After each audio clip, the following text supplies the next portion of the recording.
मतलब इस शहर के अंदर अगर बॉडी छिपा वाला बेलचे से खुरच के निकाले और किसी के कान पे जू नहीं रहेंगे तो इससे ज्यादा बेहिसी कौन किसको कह सकते हैं। इसमें कोई 780 की दफात नहीं है। लोगों ने एहतजाज किया। एक एक्सीडेंट के अंदर जो है वो 3 बच्चियां एक्सपायर हो गई थी। लोगों ने गाड़ी जला दी। अगर लोग अब गुस्से में अपने आप को मट्टी का तेल छिड़ककर पेट्रोल छिड़ककर आग लगा सकते हैं तो किसी ट्रक को आग लगा दी तो उसमें कौन सी कयामत आ गई। लोगों की जानों से ज्यादा कीमती तो नहीं है ये ट्रक। पंजाब से मुकाबला करने जाते हैं। अगर सनतकारों ने शिकायत की तो सनतकारों को धमकियां दे रहे हैं कि जो शिकायत करनी है हमसे करो। शिकायत करें किससे? चोर से शिकायत चोरी की करें क्या? ये जो 146 अफराद कराची में जहां बाग हुए हैं और किसी के कान पर जू नहीं रही, क्या ये लाहौर के अंदर 186 अफराद 2 महीने में अगर जहां बाग होते तो क्या पंजाब बर्दाश्त कर लेता? गवर्नमेंट उसकी बदउनवानी का नतीजा यह है कि इतने बड़े हॉस्पिटल के अंदर इमरजेंसी में लाइट नहीं है। लोग मोबाइल के बैटरी ऑन करके लाइट ऑन करके उस पर काम कर रहे हैं। तो ये बदबख्त गवर्नमेंट है, बदउनवान गवर्नमेंट है जिसने इस कराची का बल्कि पूरे सिंध के देही इलाकों का भी बेड़ा गर्क कर दिया है।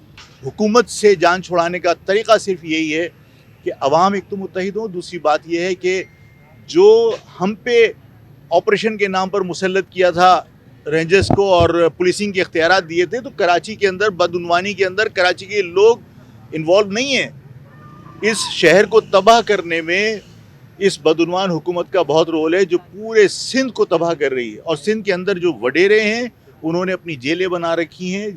जो रेंजर्स की पुलिसिंग के इख्तियारात हैं वो पूरे सिंध के अंदर लोगों को, पूरे सिंध के अंदर इख्तियारात रेंजर्स को मिलने चाहिए ताकि सिंध के लोगों को रिलीफ मिले और इस बदउनवान हुकूमत से किसी तरह जान छूटे।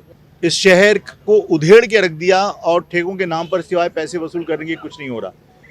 इस हॉस्पिटल के अंदर जिसमें आप लोगों की जानें बचाने के लिए आप बेपनाह पैसा सैंक्शन करके उसको खा जाते हैं, यहाँ लाइट नहीं है। यानी लोग मोबाइल की बैटरी से, मोबाइल की लाइट से जो है वो सारे काम कर रहे हैं।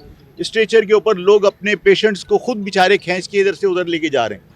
कोई सुनवाई नहीं है। मतलब खुद जो है वो इलाज के लिए आपने ज़ियाउद्दीन हॉस्पिटल और मुल्क के बैरूनी दुनिया में बेहतरीन हॉस्पिटल्स के इंतखाब किए हुए इस आवाम के लिए आपने इन हॉस्पिटल्स का भी बेड़ा गर्क कर दिया। मतलब ये सूरत हाल जो है वो इंतहाई तकलीफ दे और तो मेरी समझ में ये नहीं आ रहा कि हुकूमत इस मामले में संजीदा क्यों नहीं हो रही।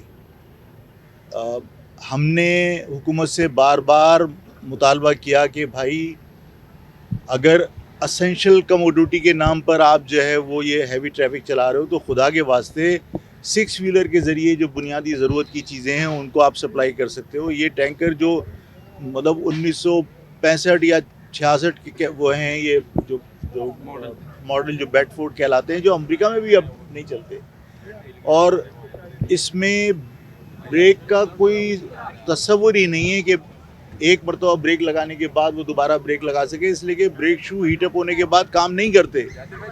आज भी 6 अफराद की इत्तला है कि 6 अफराद एक दिन के अंदर जो है वो जहाँ बहाक हुए और कोई 146-47 अफराद अब तक फरवरी और जनवरी में जहाँ बहाक हुए ये हैवी ट्रैफिक की उसमें। तो मैं ये समझता हूँ कि ये बदउनवान हुकूमत जो है वो इन सारे हादसात की ज़िम्मेदार है। हम आज जब यहाँ आए कि भाई हम कुछ कर सकते हो, इनके लवाहिकीन की कोई मदद कर सकते हो, जो हमसे बन सकता था। हमारे जोन के साथी आए थे, उन्होंने ब्लड वगैरह का फ़ौरन अरेंजमेंट किया है और उनकी जो मदद हो सकती है वो हम करने की कोशिश कर रहे हैं। लेकिन जब हम यहाँ आए तो हमें मतलब पता चला कि गवर्नमेंट उसकी बदउनवानी का नतीजा ये है कि इतने बड़े हॉस्पिटल के अंदर इमरजेंसी में लाइट नहीं है। लोग मोबाइल के बैटरी ऑन करके लाइट ऑन करके उस पर काम कर रहे हैं।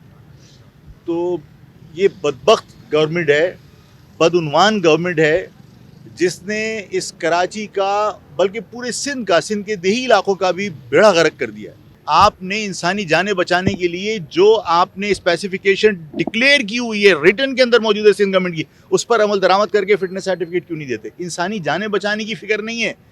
जेबों के अंदर मिनिस्टर्स और उनके जो एजेंट होते हैं उनके ठेकों की फिक्र है लोगों को कि वो नंबर प्लेट्स आपकी, उसके लिए डेडलाइन आप दे रहे हो। पीएसओ के ट्रक्स उस पूरी स्पेसिफिकेशन पे पूरा उतरते हैं। ये वाटर टैंकर क्यों नहीं उतर सकते? वाटर टैंकर माफिया है, ये डंपर माफिया है।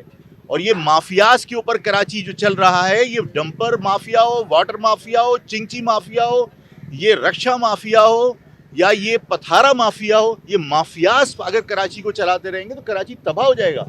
और कराची के लोगों को अपने शहर को बचाने के लिए माफियाज के खिलाफ मुत्तहिद होकर पुरअमन तरीके से जिद्दोजहद करनी पड़ेगी और करनी चाहिए।